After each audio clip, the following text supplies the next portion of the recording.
وسیلے کے حوالے سے، یہی وہ شرک تھا جو کفار مکہ میں تھا۔ وہ اللہ کو مانتے تھے کفار مکہ، اللہ کو رب بھی مانتے تھے، زمین بنانے والا، آسمان بنانے والا، بارش برسانے والا مانتے تھے۔ ان کے اندر شرک کی بیماری کیسے داخل ہوئی؟ انہوں نے جو اپنے اولیاء بنائے ہوئے تھے، اپنے بزرگان بنائے ہوئے تھے، ان کے بارے میں وہ کہا کرتے تھے ہؤلاء شفعاؤنا عند اللہ، ہماری سنتا نہیں ہے، ان کی موڑتا نہیں ہے، یہ ہمارے سفارشی ہیں۔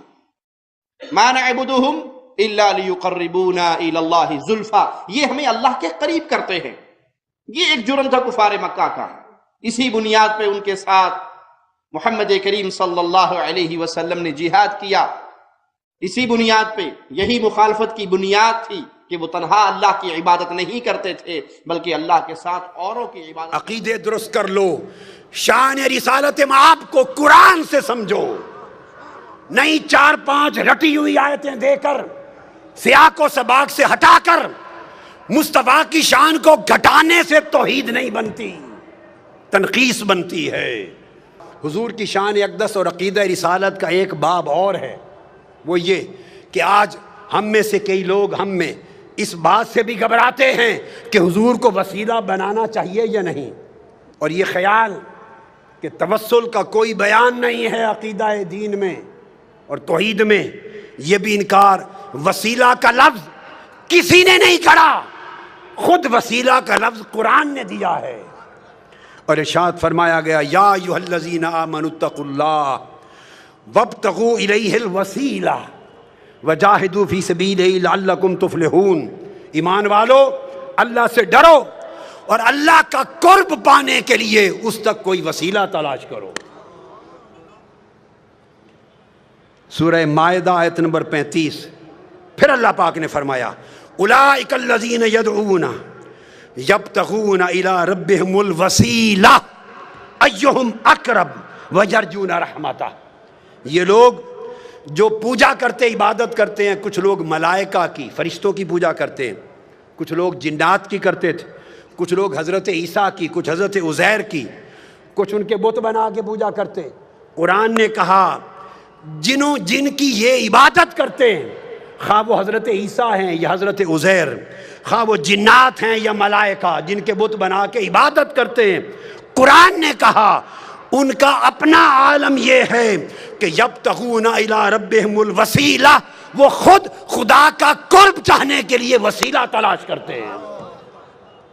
ایہم اقرب، کہ کون خدا کے زیادہ قریب ہے تاکہ اسے وسیلہ بنائے اور خدا کا قرب پالے۔ تو قرآن مجید نے اللہ کے مقرب بندوں کو وسیلہ بنانا قرآن نے نص کے ذریعے واجب بنا دیا۔ ارے وسیلے کو عقیدہ توحید کے خلاف سمجھنا، یہ قرآن کا انکار اور شریعت قرآنی کی سے جہالت۔ پوچھو حضرت یوسف علیہ السلام سے، جب ان کے والد حضرت یعقوب علیہ السلام کی بینائی چلی گئی تھی اور ان کے 11 بھائی حاضر ہوئے مصر میں، جب وہ وزیر تھے، بادشاہ تھے مصر کے، اور بتایا کہ حضرت یعقوب آپ کے والد آپ کے غم میں، جب ملاقات ہو گئی تھی، غم میں رو رو کے بینائی دے بیٹھے۔ اب قرآن کہتا ہے جب پتہ چل گیا کہ بینائی چلی گئی تو کیا کرتے؟ یوسف علیہ السلام ہاتھ اٹھا کے دعا کرتے، عرض کرتے باری تعالیٰ میرے والد حضرت یعقوب کی بینائی لوٹا دے۔ آج صرف یہی طریقہ بتایا جاتا ہے نا، صرف یہ۔ تو یوسف علیہ السلام نے یہ کام نہیں کیا، کر سکتے تھے۔ اللہ کے پیغمبر سے بہتر توحید کو کون جانتا ہے؟ کرتے باری تعالیٰ میرے باپ یعقوب کو بینائی دے دے۔ حضرت یعقوب علیہ السلام خود نبی ہیں، خود نبی، وہ خود دعا کرتے مولا مجھے بینائی دے دے۔ نہ حضرت یعقوب نے خود براہ راست دعا کی، نہ حضرت یوسف علیہ السلام نے کی۔ تو کیا کیا؟ جب پتہ چلا کہ بینائی چلی گئی، اپنا قمیض اتار کے دے دیا۔ قمیض اتار کر قرآن کہتا ہے اذهبوا بقمیصی ھذا فالقوہ علی وجہ ابیۃ بصیرا فلما ان جاء البشیر فالقاہ علی وجہہ فارتد بصیرا۔ اپنا قمیض اتارا، جو حضرت ابراہیم علیہ السلام کے وقت سے ان کے پاس چلا آتا تھا، اتار کے قمیض دیا اور کہا یہ میرا قمیض میرے والد حضرت یعقوب کے چہرے آنکھوں پہ رکھنا، اس کے وسیلے سے بینائی آ جائے گی۔ قرآن بول رہا ہوں، پر وہ قرآن بتاتا ہے کہ جب وہ قمیض لے کے بھائی آیا، حضرت یعقوب کے چہرے پہ رکھا، حضرت یوسف کے قمیض کے وسیلے سے بینائی لوٹ آئی۔ اب وسیلے کا انکار کرنا دو پیغمبروں کی سنت کا انکار ہے اور قرآن مجید کی نص کا انکار ہے۔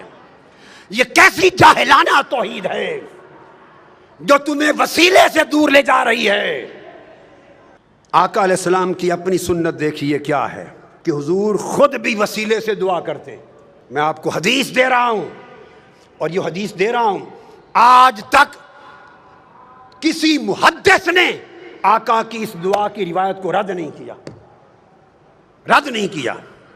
اور وہ دعا کیا ہے کہ سیدنا علی المرتضیٰ کرم اللہ وجہ الکریم کی والدہ ماجدہ جب وفات پا گئیں، حضرت فاطمہ بنت اسد بن ہاشم آقا علیہ السلام کی چچی تھی، پالا تھا، پیار کیا تھا، وفات ہو گئی جب تو آقا کو بڑا غم تھا۔ ان کی قبر کھودی مولا علی المرتضیٰ کی والدہ حضرت فاطمہ بنت اسد، جب قبر کھودی تو آقا علیہ السلام خود قبر میں لیٹ گئے، پھر ان کو لحد میں اتارا گیا، لحد میں اتار کر جب اتار چکے تو آقا علیہ السلام نے خود قبر پہ کھڑے ہو کے دعا کی۔ اب جو دعائے مصطفیٰ حضرت فاطمہ بنت اسد ام علی مرتضیٰ کی قبر پر آقا نے کی ہے، وہ دعا سنیے۔ اس کے بعد وسیلہ مصطفیٰ کا انکار کرنا، اس کو چاہیے کہ دین اسلام چھوڑ دے، وہ بے ایمان۔ کسی محدث نے اس کو رد نہیں کیا۔ آپ نے دعا کی، اور دعا کی اللہم اللذی، اللہ الذی یحیی و یمیت وہو حی لا یموت اغفر لأمی فاطمہ بنت اسد ولقنہا حجتہا۔ اے اللہ جو زندہ اور سلامت ہے اور قائم و دائم ہے، جو فوت نہیں ہوتا، میری ماں فاطمہ بن اسد کی بخشش فرما، اس کو اس کے کلمہ کی تلقین فرما، اور آگے وَوَسِّعْ عَلَيْهَا مَدْخَلَهَا، اس کی قبر کو اس پر وسیع کر دے، بے حق کے نبیے کا، تجھے تیرے نبی محمد مصطفیٰ کا وسیلہ۔ آقا علیہ السلام دعا کر رہے ہیں، فرمایا وَسِّعْ عَلَيْهَا مَدْخَلَهَا بِحَقِّ نَبِيِّكَ، بالا باری تعالیٰ تجھے میرا واسطہ، میرا وسیلہ، محمد مصطفیٰ کا وسیلہ، اس کی قبر کو وسیع کر دے۔ والانبیاء الذین من قبلی، اور ان سب نبیوں کا واسطہ، وسیلہ جو مجھ سے پہلے ہوئے۔ اب یہ کہنا کہ اس طریقے سے دعا کرنا جائز نہیں کہ نبی کے واسطے سے بخش دے، نبیوں کے واسطے سے بخش دے، فلاں کے وسط کے وسیلے سے بخش دے، ایسا اگر کوئی شخص کہے تو اس سے بڑا جاہل کوئی نہیں ہے قرآن اور حدیث کا۔ سیدنا فاروق اعظم نے کہا کہ آقا علیہ السلام نے فرمایا، آدم علیہ السلام جب زمین میں آئے تو دعا کی، یا ربی اسألک بحق محمد لما غفرت لی، میں تجھے واسطہ محمد مصطفیٰ سے بخشش مانگتا ہوں۔ اللہ نے فرمایا فقد غفرت لک ولولا محمد ما خلقتک، آدم تو نے مصطفیٰ کا وسیلہ پیش کیا ہے، میں نے تیری خطا معاف کر دی، اگر محمد نہ ہوتے تو تجھے بھی پیدا نہ کرتا۔ میں نے اختصار سے بتا دیا، اور اس کو میں نے کہا کہ ابن تیمیہ نے بھی تک نے اس کی تصریح اور تائید کی، اور امام طبرانی نے حدیث صحیح کے ساتھ تائید کی۔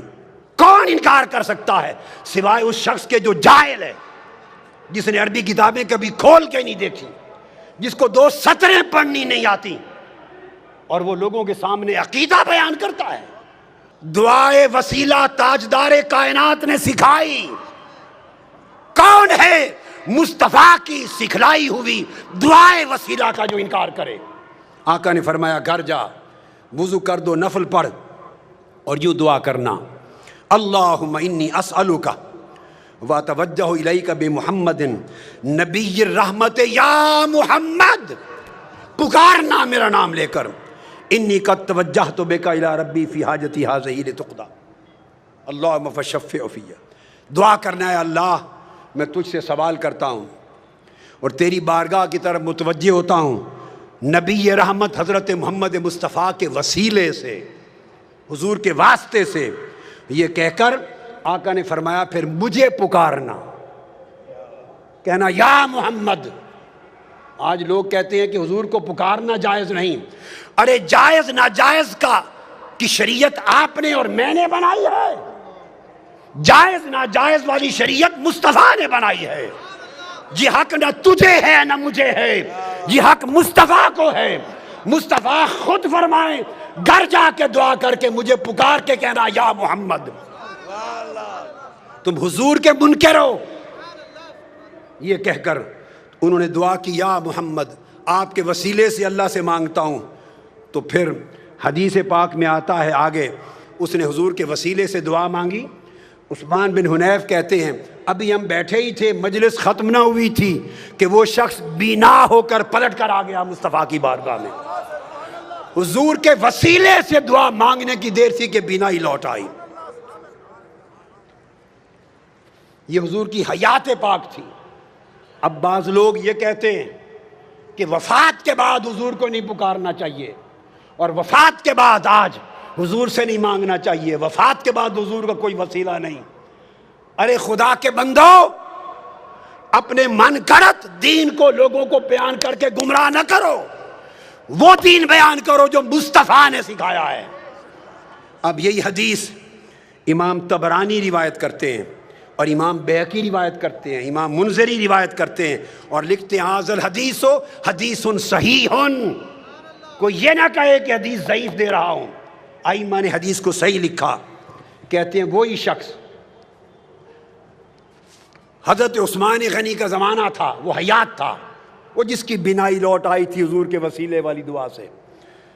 ایک اور شخص تھا، اس کو کوئی کام تھا سیدنا عثمان غنی کے بار، وہ بار بار جاتا، دروازے کے بواب اسے ملنے نہ دیتے، اس کی حاجت پوری نہ ہوتی، وہ پریشان ہو گیا۔